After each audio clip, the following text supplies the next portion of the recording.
Over 80% of individuals over the age of 65 lose muscle mass every single year. And that is why many of them struggle with falls, injuries, and even lack of independence. But here's the good news: you don't have to be one of them. What if I told you that just six fundamental movements could keep you strong, mobile, and independent for life? And you won't have to waste time with ineffective workouts. In this video, I'm going to show you why compound lifts are your best way to train efficiently and how they beat isolation lifts in real world strength. If you're still spending time on machines and isolation lifts, you may be spending 4 times as long as you need to for only a quarter of the results. Let's fix that. I'm going to cover 3 points again in this video. The first one is muscle loss and how you can prevent it with some very actionable data. Number two, isolation lifts versus compound lifts and why those compound lifts are so good in comparison. And finally, number three, those 6 essential movement patterns that everybody should know and train. Let's get started with point one. As we age, population data shows that strength declines steadily. But here's something interesting: when we look at individual data instead of averaged out population data, we see that strength does not decline steadily. It drops suddenly in steps, usually due to a major event. Research supports this pattern. For example, a 2019 study in Frontiers on Nutrition called The Impact of Step Reduction on Muscle Health and Aging showed that sudden inactivity significantly accelerates muscle loss in older adults. I'll link that research below in the description. Now, that major event can be an illness like influenza, a broken bone, a surgery, anything that keeps us inactive. As an aside, it can even include rapid weight loss, which inevitably will include rapid muscle loss. During these times, strength plummets. Fortunately, most people never recover that strength and settle into a new, weaker state. And this happens because most people are not strength training. However, if you were strength training, you can rebuild after these events and gain more strength than you even had before the event. That's why preactively building strength ahead of time is crucial. It ensures that you never fall below that strength threshold that is required for you to stay functional. That exact thing happened to me when I got COVID. Before I got sick, I was training regularly and felt strong. But after a couple weeks of inactivity, lifting weights felt difficult. My strength, it dramatically dropped. But here's the key: I had built a strength reserve and I knew how to rebuild that strength. I kept my ego in check, something that was difficult and many people struggle with. I've often seen others jump back in with heavy weights and can't do it. This leaves them feeling defeated and also risks injury. So I trusted the process. I started with lighter weights and got back to that training. That progressive overloading, it went quickly. I got back to my original strength within about a month. And now, less than a year later, I'm even stronger. Point two.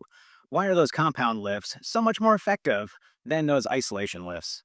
Compound lifts cross multiple joints, they engage multiple muscle groups, and both sides of the body, thus making them very efficient.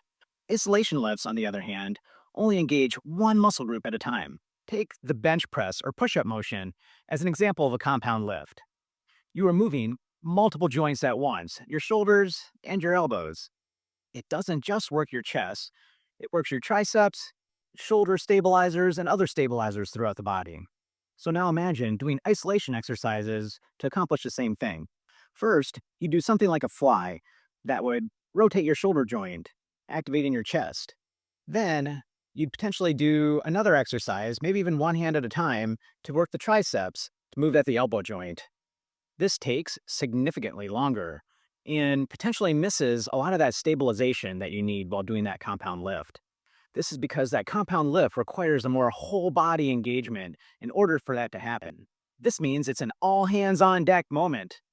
Unlike those isolation lifts, where most of the hands, they're down under the deck relaxing. Taking that sailing analogy just a little bit further, all those deck hands, they all need to train to be able to do that job, right? Each of those hands, they could train individually, but when there's an all hands on deck situation, they need to know how to work together and not just by themselves.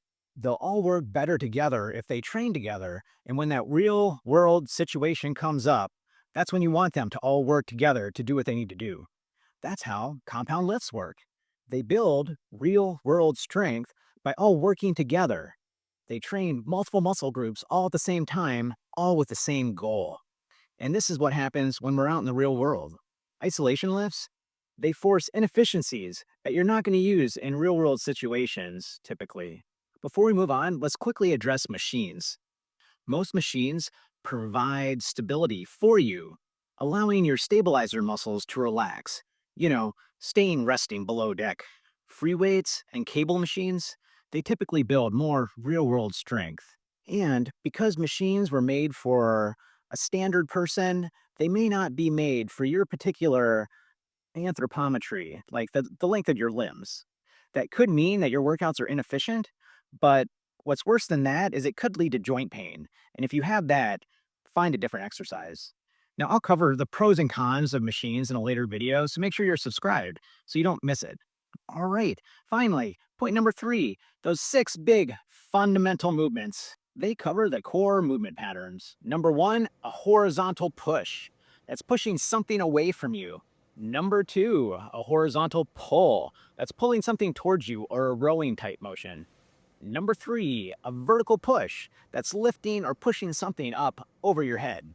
Number 4, a vertical pull. That's pulling yourself up or pulling something down towards you. Number 5, that's a squat.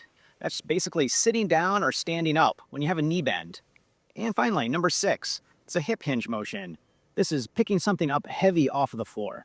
Each of these fundamental movements, if mastered, will give you the strength that you need with an efficient workout. If any of these movements sound intimidating or potentially even too easy, don't worry. In my next video, I'll break down each of these 6 movements for you. We'll get you started on each of them, giving you beginner-friendly exercises. Then I'm going to do a video series detailing each of these 6 big lifts. It'll get you from beginner all the way up to lifting real world weight. So, to recap, strength training allows us to recover from any of those strength losses as we age, and it keeps us independent. Compound lifts are the most efficient way of strength training, especially when we first start out. And finally, there are 6 core movement patterns that everyone should master. Which of these 6 do you find most interesting or challenging? You can comment below. And remember, you don't lose strength because you age.